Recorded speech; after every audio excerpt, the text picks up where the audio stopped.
Manx Radio Podcasts, powered by Shore. The Nation Station, Manx Radio. Hello and welcome to the latest look back at talking heads over the past week. The proposed Enterprise Development Fund, cuts to job seekers' allowance, and parking charges for government staff were some of the items up for debate. But we'll start with Monday's discussion about cannabis. Here's Stu Peters. Talking Heads, brought to you by Magic Carpets, with the only Carndine design showroom on the island. Should the Isle of Man reconsider its stance on cannabis? The UK Parliament will debate legalising cannabis for the first time later. The move was triggered by an e-petition calling for a change in the law, which reached well over 200,000 signatures. Is the legalisation of cannabis something that should be considered here in the Isle of Man, do you think? Should the island follow whatever the UK's lead ends up being on the issue? Or should the notion be dismissed altogether over here? Our first text is an interesting one. I was using cannabis for pain relief. I've got osteoarthritis of the lower spine, which causes extreme discomfort to lower limbs and feet. I bet it does, yeah. I sometimes have a bad back and it's miserable, isn't it? And to have a proper thing like that rather than just a pulled back, it must be miserable. Cannabis controls the effects effectively with no side effects, unlike the myriad of pills I'm forced to take legally. Needless to say, I now have a criminal record after proving to the court, the police and the Attorney General that there was no criminal intent and I was in fact self-medicating. Legalise it, Stuart. At the end of the day, anybody who wants it can get it with apparent ease, says Jonesy. Okie dokie. With the way police resources are being squeezed, if cannabis was legalised and taxed as well, it'd save a fortune. As for side effects, they can't be worse than booze and fags, and look what revenue they bring the taxpayer, says Alan. The speaker on cannabis was talking about two different issues, medication and drug abuse. If a pharmaceutical company made a medication in a tablet form, would the hippies be pushing to get it made legal, says Gary. Well, I expect that they could utilise the tablets in one way or another if that was the case, but I don't know, maybe. Yeah, maybe they'd be quite happy taking tablets. Won't someone think of the children? For the love of... Yeah, Robin Peel's called. He said, I've never used cannabis, but I know people who've taken it for certain conditions. But I've been to the unit across where they treat people for the effects of cannabis use, and there are hundreds of young people there who've suffered because of it, especially the stronger kind, skunk. Yes, anybody who sees that would definitely not want it to be legalised. The MP who took it in the 1960s, it's 100 times stronger today. They shouldn't legalise it. It causes a lot of problems for young people, and I wouldn't want to see that happen, says Rob. Thank you, Rob. Hey, man, if you want to know if decriminalised cannabis works or not, then simply check out the states and countries where it's been made legal. The tourist trade has boomed in everyone. Also, check out addiction figures and welfare hospital mental help needs. Far out, man, says Mr. Spaced Out. Yeah, dear Stu, from a medical perspective, I have no objection, says Tony. I just don't understand the wider implications. But if all drugs were made legal, would it collapse an illegal industry? This is a fact discovered in Holland, says one of our contributors. People who smoke weed for a considerable time become immune to the little kick it gave, moved on to harder drugs to fulfil their needs for a kick. Weed might be legal in some parts of Holland, but it also has the highest rate of drug abuse in the Western world. I don't know if you're factually correct about that. I mean, that is one of the concerns that people often cite, that, starting off with marijuana and then working up to harder stuff. I think a huge number of people who smoke marijuana never go beyond that, so I'm not sure if it's true. And Holland, is it actually legalised now in Holland? There was some sort of a strange legal position, wasn't there, in Amsterdam, where it wasn't legal per se, but it was, it was almost like the authorities turned a blind eye to it. And everybody thought it was legal in Amsterdam, but in fact it wasn't. So I'm not quite sure what the legal status is there. Good point. UK says jump and the Isle of Man asks how high. UK runs us despite the Isle of Man government posturing, says Paul. I hasten to add that there may be medical implications no different to alcohol and cigarettes, says T. Yeah, okay. Make it legal through prescription. This will let doctors give it to people who need it for medical reasons and getting rid of the dealers at the same time, says Robin Port St Mary. Okay. As I have had a health problem for 15 years and I believe that cannabis would help, but I don't use it as it's illegal, but I would do if it was legal. I'd try it to see if it helps, said Steve. It's only legal to smoke it in the licensed coffee shops in Amsterdam, says somebody else. Right, okay. I knew that there was some sort of strange quirk about it, so it's only legal to smoke it in the licensed coffee shops in Amsterdam. Right. Stu, I'd rather enjoy a good cigar any day, says T. Well, good, yeah, fine. Live and let live. It wouldn't get royal assent, would it, says John. No, I expect not. Stu, cannabis is a gateway drug for some people, speaking from experience. Rock on. says somebody else. All right, well, that's if you've got personal experience of it, and it is a gateway drug for some people. But it's a bit like saying, that beer is a gateway drug for being drunk all the time on whiskey. I don't know whether or not that is just one of the things that happens in that situation, but it's manageable.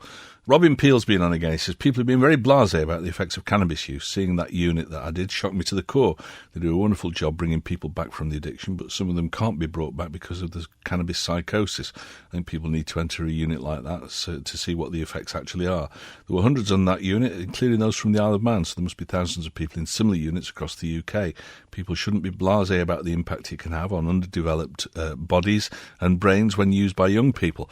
I don't think anybody is minimising the effect or being blasé about it, but, Rob, you're talking there about something that might affect probably fewer than 1% of the people who use cannabis. So, should 99% of people not be allowed to use it because, 1% of users have a bad reaction to it? You can say the same about all sorts of things. Booze, certainly. Cigarettes, definitely. Even things like gambling, which of course is perfectly legal, can ruin lives. So I think that, I'm not putting down what you say, but I don't think you can base your decision for the wider population on that one thing. Stu, just catching the end of your slot. In Tenerife, it's legal to grow the plants, to grow 2 plants, smoke it and possess it. But if you're found to be selling it, you're in big trouble. I don't see any form of trouble during my holiday over there. The Nation Station, Manx Radio. What would you like to see replace the post office in the old courthouse building in Ramsey? It's been confirmed that the services will be transferred to the retail outlet in the town next spring after Manning Retail were announced as the successful company to take on running the services. The original announcement that postal services were to be outsourced to a private sector operator sparked a petition and a protest march, leading to the transfer being put on hold. But efforts to establish an alternative group to take on the services in their current location fell through earlier this year. And yesterday evening it was confirmed that the transfer to Manning Retail would happen in spring next year. What do you think should replace the post office in the old courthouse when the post office vacates it? It's an area which has been hailed as the heart of the town. So should the building be earmarked for community use, or is a commercial operator the only viable option? What about a pole dancing or lap dancing club, or even a mini casino? Ramsey needs livening up, says Cliffy. Hi Stu, here we go again, back to this argument that set up in the Spa can take 10 minutes just to buy a paper. I hope post office staff are moving to the new place. At least they're happy to serve you, says Graham. Okay. Hello Stu, just another stitch up in a cosy deal between government ministers and their business associates. Totally appalling. Regards from Neil. Well, I don't know about that, but I wonder if that's something to do with the fact that, the Isle of Man is a small place, and it is inevitable in many cases, I would think, where politicians know people in the business community or whatever, and there are always accusations then of insider dealing, but whereas it's actually just that we're a small place. I don't know. Heart of the town, more like an ashtray for coffee shop staff, and that my rotund Eccles space cake is a fact, says Frank. Oh, in that case, Frank, that's sorted out then. Robin Peel says, I'm always very aware of non-disclosure documents. I hope the members of the Keys as a whole get to see it in full and that it's above board. I'm uneasy about it. It doesn't seem right when they can keep things hidden. They're always talking about money, so we should know how it's being spent. Yeah, I can see it. I mean, if you're talking with a private firm, it's all very well government discussions being sort of open and transparent and reported. But if you're dealing with a commercial business that has shareholders, assumedly, then those discussions need to be confidential. It's like if you go into a bank, you shouldn't expect to be listening to every conversation by every person in the bank. We don't all have some sort of inalienable right to know everything about everything. So I can see why you would maybe have an NDA, but you make a good point that, as long as the people who need to are aware of the situation, then that's okay. Move Ramsey Library into the courthouse because it's very cramped in its current location and they need more space. That's from Stuart. Surely the owners of the courthouse will decide what to do with the building. Do you know who is the owner? Certainly not the people airing their views. Well, I think you might be wrong. My understanding is that sort of government-owned, and if it's government-owned, it means that it's owned by us, the taxpayers. The residents of the Isle of Man, the government, are just trustees of our interest, effectively. If a small shop can run a post office, why can't the government, says Gary? Well, I think the small shop is actually part of a much larger group. The question is whether or not government wants to be running post offices and whether or not it ought to be running post offices. David called. This was a done deal. It's been on the cards all the way through, and reallocating 4 staff, it's because it would cost too much to get rid of them. Like other government workers and civil servants, the unions have negotiated pay rises over the years, and now they're being paid too much. The government can't afford it. Now they know they can get away with it. They'll do it again. It'll be the bus drivers next. They'll cut half of them. Well, some would say that they started with the bus drivers, but I don't know. But people say on this programme that there are lots of groups of people, baggage handlers at the airport, for example, who are overpaid for what they do in comparison with other people across. So I don't know about that, but you might have a point. Spa has an alcohol licence. If people are banned from licensed premises, then they can't get into the post office, says Stuart. OK. Done deal before anybody else could have a chance. Just put a load of obstacles in the way of anybody else, says Steve. Why not a group practice instead of going up to cottage hospitals, suggests somebody else. Strange that they can't afford Ramsey Post Office, and yet I see the sourcing office is moving into a new building which has to be completely refurbished at whatever cost. Their old one has had a fortune spent on it to get it right. Amazing, says Paul. You mentioned earlier that one of your listeners stated that where will the next lot of cuts come from? Will they halve the bus drivers? Surely that would be dangerous, as they wouldn't be able to see over the dashboard, says Mal. Walked into that one. Good for you, Mal. Bad for me, I suppose. Who's settling the postage rates? Is it man in retail or the government? It's government. Well, it's post office. I bought a small gift for my great-grandson in France, and it cost £15 and over £10 to send it to him. Well, in terms of percentage, if you'd bought a £100 gift, it'd only have cost you 10% of its purchase price to send it over there. The fact is that if it only cost 15 quid and it cost £10 to send over, then it costs, 60% of the purchase price. So it's all a percentage thing, really, isn't it? Is another way of looking at it. So they changed the goalpost for running the Ramsey Post Office. If they wanted guarantees from one company, why not from the other? And if they're an established business, then surely they would have no problem meeting the same stringent requirements, says Brian Douglas. I don't know the ins and outs of it, and it seems that we're unlikely to find out the ins and outs of this because of these non-disclosure agreements. But I don't think it's unusual that a company with no proven track record would be asked to provide personal guarantees, whereas a business that's multi-million-pound business that's got various outlets around the island, been trading for many years, would maybe not be asked for the same sort of guarantees. I think that's fair. I don't see anything particularly dark or arch about that. The Nation Station, Manx Radio. A raft of cuts to job seekers' allowance are on the way at the start of next month. The cuts were agreed in principle by Tynwald in July, with Treasury claiming the changes will encourage more people into employment. Incremental reductions of up to 40% for people who have been signing on for more than a year, among the cuts being introduced for those claiming JSA. Treasury says the move will encourage more people into work when they come into force on November the 1st. To tell us more about the changes and the thinking behind them, we're joined in the studio now by political member of Treasury with responsibility for Social Security, Bill Henderson MLC, Social Security Deputy Director Darren Oldham. We're also joined by Employment and Skills Group Manager at the Department of Economic Development, Andy Stewart. Good afternoon to all three of you and welcome to Talking Heads today. First am I, Stuart, and to our listeners as well. All right, Bill Henderson. Some people will say that this is an attack on people who need all our help, and you're actually withdrawing help. What would you say to that? Quite simply, Stuart, the people who genuinely do need our help will still be receiving our help. That's the main message to go out. We also know our social security system, certainly in relation to job seekers' allowance, is very, very generous in comparison to other jurisdictions, and we've ended up with a system, really, that is encouraging people not to go to work, and it's more beneficial, in fact, to stay out of work in some cases. Well, we sometimes hear that as a criticism on the programme, and then people tell me that actually what we're talking about is a tiny percentage of people who are claiming benefits are people who are, if you like, scroungers or abusing the system. It's a tiny percentage of people. So is this not a bit of a sledgehammer approach to it? Well, I wouldn't concur with the comments being made. What I know is the evidence that's put in front of us, Stu, and that is at the minute we've got something like 200 to 300 vacancies at the job centre for unskilled labour. That means no qualifications required, and we've got several hundreds on the job seekers list of unemployed at the minute. So we've got to try and find our balance there, and we've got to have a fair system that does actually energise people into thinking about going back to work.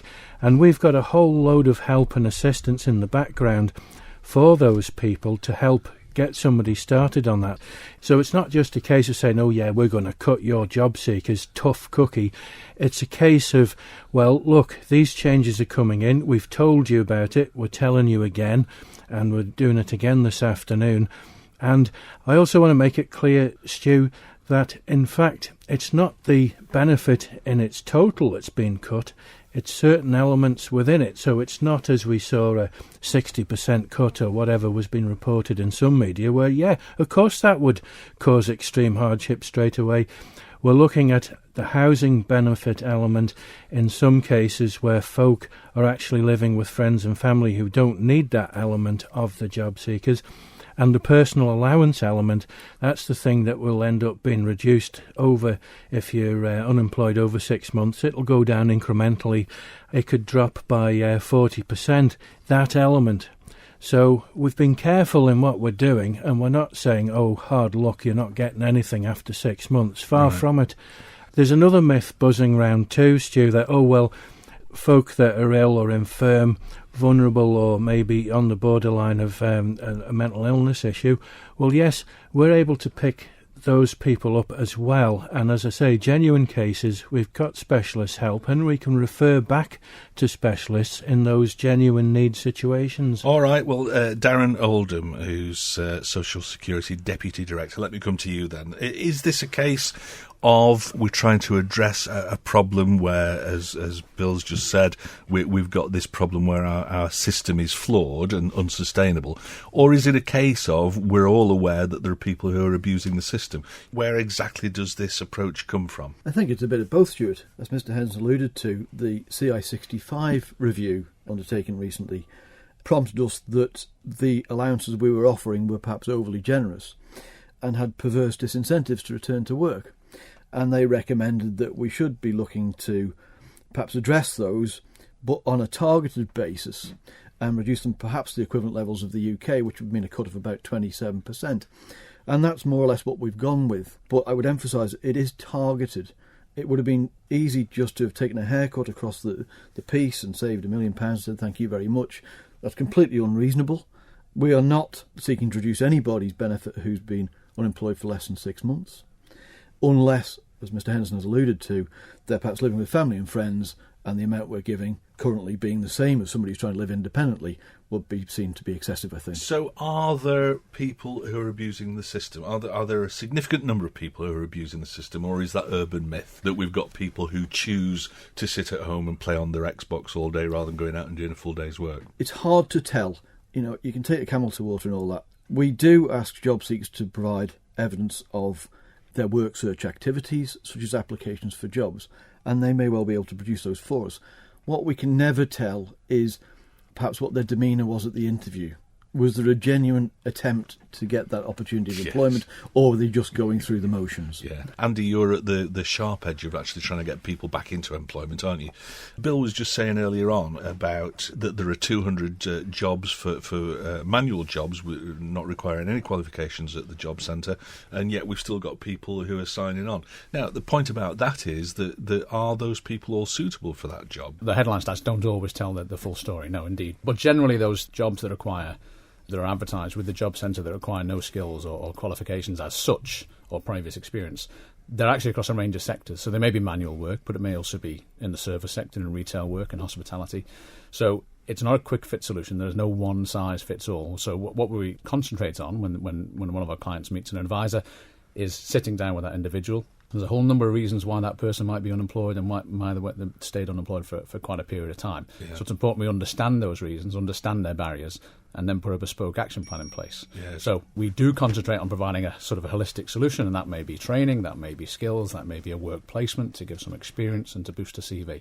So that's what we focus on. Sure. Talking Heads, brought to you by Magic Carpets, with the only Carndine design showroom on the island. You're listening to the latest Talking Heads podcast, featuring highlights from the programme over the past week. The Nation Station, Manx Radio. Should government workers, including politicians, be charged for parking in central Douglas while at work? Tynwald members will be asked to support the move next week. The measure was one of a raft of changes proposed by the Department of Infrastructure last year in response to a budgetary requirement to raise more income. The changes for the public included an increase in vehicle duty, charges for parking at the airport and for the school bus, and a change in eligibility for concessions for the buses and railways. But the introduction of parking charges for government staff has been subject to a few hold-ups. A consultation was carried out by the Cabinet Office as it was considered a cross-governmental issue. But in July this year, Douglas South MHK Kate Beecroft brought forward a motion calling on Tynwald members to support the idea of politicians paying for parking. That motion was amended by Ramsey MHK Leonard Singer, who called for Tynwald to task the DOI with drafting a policy on parking charges for government workers, including politicians, and reporting back to the court this month. Although not all members spoke in favour of the idea, the amended motion ultimately received unanimous support. And next week, Infrastructure Minister Phil Gaughan will seek approval for the implementation of that policy. Is it fair to ask government workers and politicians in central Douglas to pay for parking? Should it apply to all government workers? Or is it right only to target the highest earners? That's going to go before Tynwald next week. It's going to start off, if approved, at £200 a year, going up to £700 and something a year, which is still pretty good value, I would suggest. But let's see what you think about this. I can see we've got a few texts and emails in. And also, we've got a call here from our Ballasalla correspondent, Dave. Good afternoon, Dave. I don't see how you can't charge everybody, because you would then be discriminating, wouldn't you? And the Chief Minister says we've got to have equality all the way around. Well, yes, but I mean, it's not going to be everybody, is it? It's only going to be people earning over, was it 34 grand a year or something? No. If you're charging the 34 grand a year, you've got to charge the ones who are earning a lot less than that as well. Have you? Why?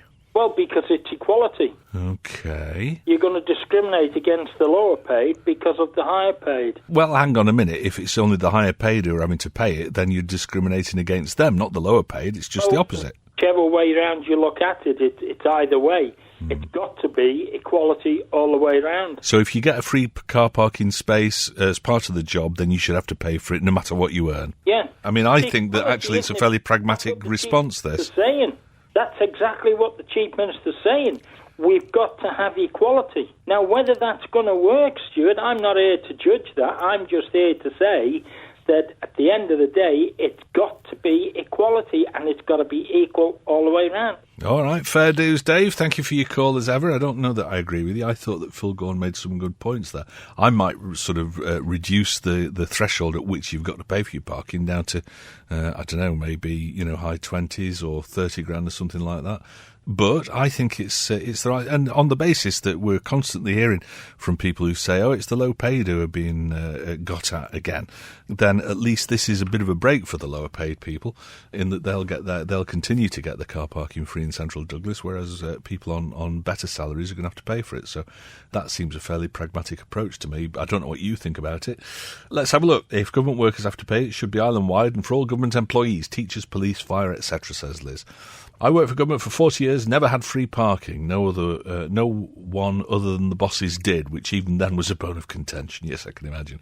So yes, of course, higher-ranking civil servants, MHKs, ministers, etc., should pay for parking, same as everyone else. Only exception should be for medical and other staff who have to go out and about in the course of their work, says Pam.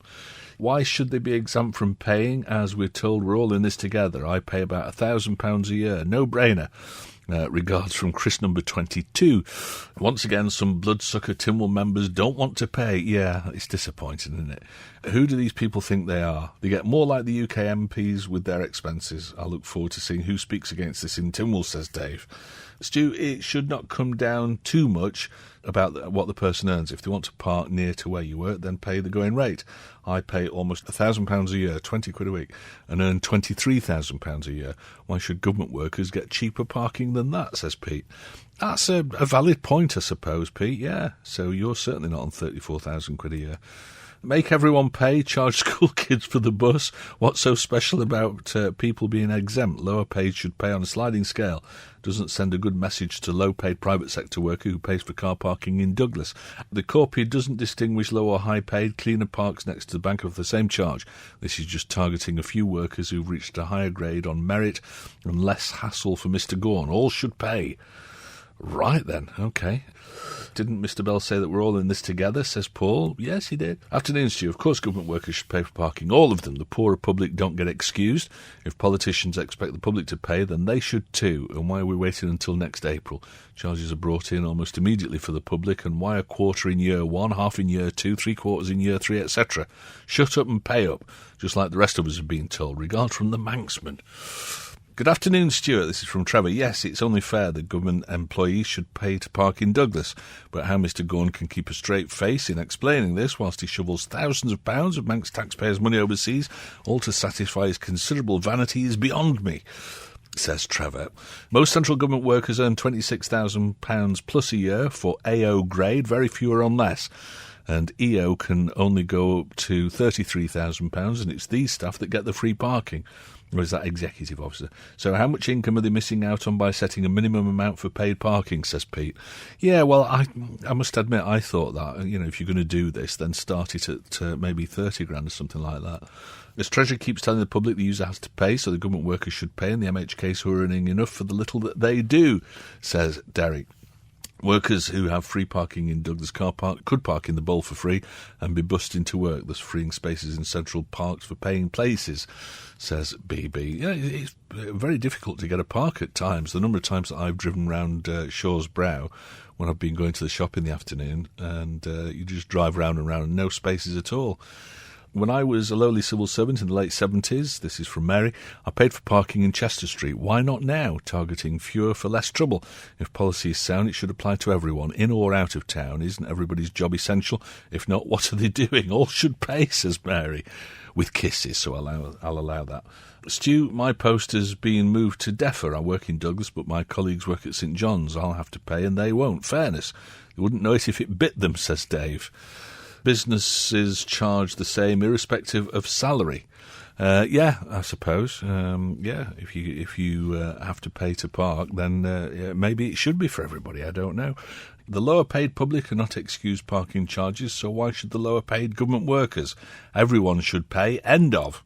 Yeah, a few people have made that point, and I expect to an extent it's fair. Don't forget, Joan Watterson has used the bus for 9 years since becoming an MHK. He walks between his offices in Douglas, says Al. OK.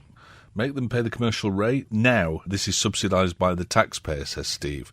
Hi, Stu. Now the parking charges are being discussed. How long before a civil servant has a bad hair day and suggests parking charges at the hospital? We're all in this together, ho-ho, says Howard. Oh, you shouldn't think like that, Howard, because if somebody hears that, it will be the next thing. Right, OK. Let's go to the lines. We've got Kay on. Hello, Kay. My view is that they should pay, but knowing government and the way government works, they've probably got an idea now that they can claim it back through their tax. Oh, well, I wonder because if that is the case, then everybody would be able to claim it back on the tax, and I don't think you can. I don't know. They may work it for their own benefit. Oh. I mean, Eddie Tier, took half of the pay off the pensioners for the Christmas bonus, and pensioners are not earning that much money like these civil servants are earning. Right, so you think that they should all pay? Yeah, I do. I think they should all pay. And they shouldn't be able to get it back as a tax rebate or whatever? No, I think they'll wangle it some way that they will get it back. Because that's the way they work. They work, hand in glove with one another, don't they? I don't know that I'd go that far, but I know what you're saying, Kate. Thank you very much for your call. Who will want to work for government in the future? They seem to be made the scapegoat for all society's problems. Very few of these people ever were in a position to make all the decisions that annoy the public, but are tarred with the same brush. Don't suit the messengers. They have to pay bills as well. Parking charges. This debate is sadly sounding like public sector versus private. I'm not employed by government, but do people lose sight that for these individuals, free parking is part of the pay package? To be charged is therefore akin to a drop in pay, says Bob in Colby. That's a fair and valid point, Bob. Yes, it is a pay cut for people that are going to have to pay. But I think that it used to be the case that if you worked in the public sector, your salary was usually lower, but the perks were better. But it seems, from what people tell me, I'm not an expert, people tell me that the public sector pay is now better than the private sector, and the perks are all still there. So maybe it's a way of redressing the balance, I don't know. The Nation Station, Manx Radio. Should the government use taxpayers' money to encourage businesses to come to the island or expand? In Tynwald, the government's Agenda for Change document received unanimous backing from the court, with long-term plans to increase economic prosperity and allow companies to flourish. During that debate, proposals were outlined for a £50 million enterprise development fund to encourage business startups and relocation and boost jobs in the island. Consultation was held during the summer months, and now proposals for the enterprise development scheme are being drawn up, will be debated by politicians next week. To tell us more about just how it's envisaged this scheme will help to boost the bank's economy, we're joined in the studio by Economic Development Minister Lawrence Skelly. Good afternoon, Minister, and thanks for coming in today. That's the nice, Stu. Delighted to be here.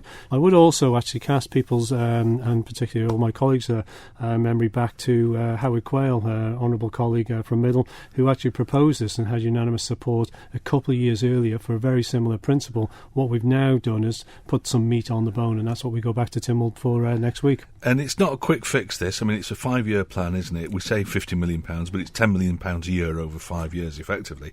So, you're in for the long haul with it, or the next administration will be for the long haul with this. You know, our economy is very diverse, it is very dynamic, and it is changing. And, you know, one of those big changes is these new emerging sectors. In particular, of course, we've seen this significant growth with regards to ICT and e-business, and that will soon be 25% of our entire economy. That's an industry in particular that has significant opportunity to grow and accelerate quite fast, and that's what we're looking to do here, is to create a vehicle, and the funding is one of the components of that vehicle to actually try and accelerate that growth even further. So how's this going to work in practice? So I decide I've got a great idea for making a new type of widget, and I think, right, I've got no money, I've got no brass as usual. I'll go and see that nice man at the DED. So I come to your office, knock on the door, and you've got, you know, big bags of gold in your office, and you give it to me and say, off you go, come back when you can double that. That would be a lovely way of doing business, but it's not the way that this is going to happen, because I guess that you're going to have to, again, jump through some hoops before you're going to get any funding. You do, and we do get people, of course, all the time that do come to us from that point of view, but it actually raises another important point there. The fledgling, therefore the small business side of it, will be managed internally. We have the infrastructure and the processes in place that we believe that we can continue with that, and that's the grant side that will be straightforward and quite simple to continue with. The other two, where you're looking at the potential larger sums of money, the accelerator and relocator, that is to be outsourced into a professional body, so as that they could actually do the assessment and make the decision. And of course, you know, the other thing is, of course, we recognise, you know, politically we need to get away from this. We need to put this in professional hands, and that we'll be able to do that assessment. We will set, of course, the mandate and have a governance to manage as well at the same time. Well, politically, I would imagine that that's very good news, that you've got somebody outside of government who's going to make the decisions, because otherwise there are going to be all sorts of accusations about you looking after your pals and, you know, members of the lodge or whatever it is.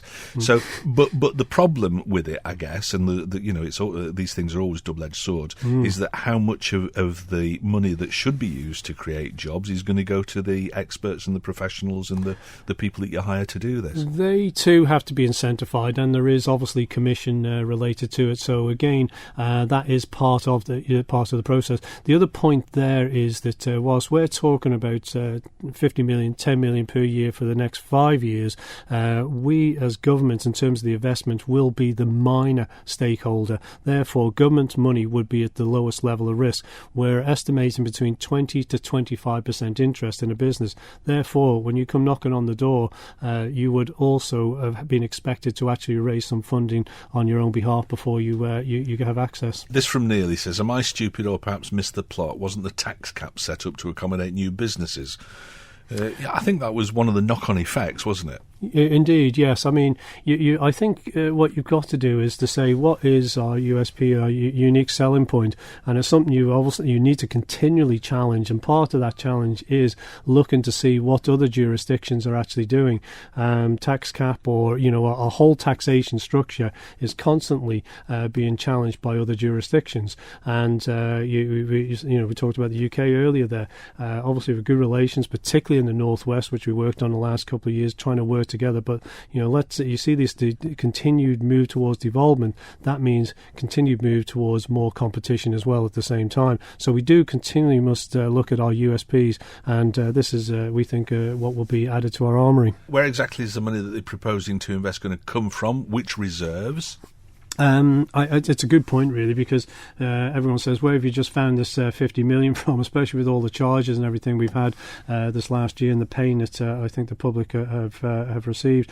It's worth sort of the context here is that, we have, I think, 1.5 billion in reserves, and what we've been asking is to have some funding that would be set aside for the local economy. That 1.5 billion is put into private investment managers' hands to gain a fiscal return. What we're asking here is for a local economic return, and so what we've asked for is Treasury to give us access to funding for this particular purpose, and I believe it's coming out of general reserves from what I gather. All right. Does the Minister think that giving Manx taxpayers money is 40% set-up cost to new off-island companies to become their competition? Is that fair, says Rob? That's an interesting thought, actually. Excellent point, and I'm glad for the caller who highlighted that. What's been highlighted there is displacement. We will not want to encourage displacement at all, and the reason being is what we're trying to do is give priority for export-related businesses, and that's very, very simple. Why do we want export-related businesses? Because that will be imported revenue. A lot of export-related businesses also generate VAT. That's clearly a benefit to us as well. So no, it's not to actually put the person down the road out of business, and that's part of the mandate that we will set. Good to know. Talking Heads, brought to you by Magic Carpets, with the only Carndine design showroom on the island. That's it for the latest look back at Talking Heads. Our thanks as ever to everyone who contributed to the programme. If you'd like to get involved in the discussion yourself, you can call, text or email between midday or 2 p.m. on weekdays, or you can share your thoughts anytime on the Facebook page. That's Talking Heads with Stu Peters. You can listen back to each day's programme in full using the on-demand section of manxradio.com, and the website's also where you'll find an update of what's being discussed each day. You can also keep up to date with that information by liking the Facebook page or following Stu Manx on Twitter. And if there's anything you think we should be discussing on the programme, let us know by emailing talk@manxradio.com. But that's it for now, so until next time, goodbye. Don't sit in the slow lane. Join the fast lane right now with Shaw's all-new Superfast Plus broadband. Enjoy more bandwidth, amazing speeds and the best value on the island from just £23.95 per month. So don't be left behind. Get a piece of the high-speed action with Superfast Plus broadband from Shaw. For details, visit our stores in Douglas, Ramsey and Port Erin or click shaw.com. Love being Shaw. Terms and conditions apply.